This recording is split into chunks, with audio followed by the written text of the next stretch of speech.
The infinite war has raged for 1,000 years. Billions of lives have been lost. But now the actors are assembled. The final act is about to begin. It is time for the infinite war to end.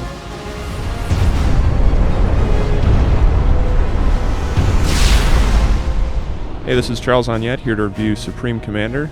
So this game's the spiritual successor to Total Annihilation, which any fan of that game will tell you they've been waiting for Supreme Commander for quite some time. And like Total Annihilation, this is a huge game, very complex, huge maps, lots of units, and just a really sophisticated game. And it's got 3 modes. You can do skirmish, you can do a campaign with 3 factions, and you can go online and play against other players. Then once you actually get into a game, you have 3 tiers of tech research you can do, which opens up more and more powerful units. You can eventually build experimental units, which are really powerful, and all the units you can make, either air, land, or sea units, all have their uses. So there's a lot of stuff you can do in the game. Now the factions are kind of similar, but once you actually start playing, you'll notice differences between them. For instance, Aeon have hover units, some UEF units, which is another of the game's factions, are shielded, and Tech 2 point defenses for each faction behave differently, and there's a bunch of other differences. I don't have time to get into all of them. One of Supreme Commander's best aspects, beyond the complex strategic gameplay, is the interface. There's a strategic zoom that allows you to quickly navigate between areas on the map by scrolling the mouse wheel back and forth. It allows you to pull back to extreme distances, and because the maps are so big, this is really important. And then just sort of pinpoint different locations on the map so that you can easily command the large-scale battles that are going on in this game. You also get the ability to queue build orders, drop down multiple waypoints, speed unit production and research, automate ferry routes, and there's a lot more with the interface that just makes it really intuitive. And because the battles are so large-scale, this is really a crucial element of the game, that the interface is easy to use and offers a lot of options, and it does. Supreme Commander really delivers. All this complexity means Supreme Commander has a huge learning curve, since you'll need to be totally familiar with all your build options for base defense and assault, and all the fastest, most efficient ways to get things done.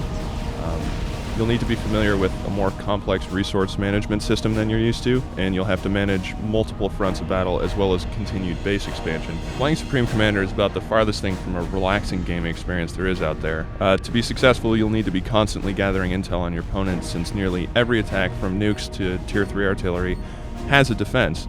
It's a great game, but it can also be grueling, which again appeals more to the hardcore than the casual audience.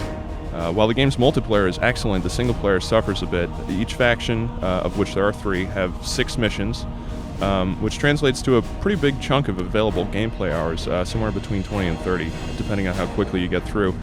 Each mission takes a really long time to complete, though, and since you're limited to Tech 1 and Tech 2 units for the majority of the campaigns, they can get boring because the units honestly don't have all that much multifunctionality. They're pretty straightforward in what they can do. So it's really not worth it to trudge through the early bits of the campaigns to get to the good missions at the end, when you could just load up a skirmish map or head online and enjoy a much better experience there. It also doesn't help that the storyline is particularly weak. You'll never be burning to know any kind of plot-related answers, so that doesn't really help strengthen the experience there. There are a few issues with unit pathing in this game, particularly with naval units when trying to give them formation move orders. This can get annoying during games since you're occupied with micromanaging so many aspects of the battlefield.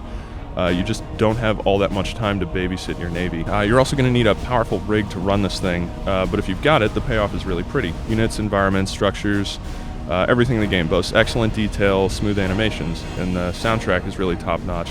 So, I mean, even though it's got steep requirements, Supreme Commander offers an excellent audio-visual package. Despite the issues with the single player and the sketchy unit pathing, this game is still a remarkable real-time strategy achievement. Any strategy fan, or pretty much gamer in general, should give this one a shot. Keep in mind it has a large learning curve, but the payoff is worth it.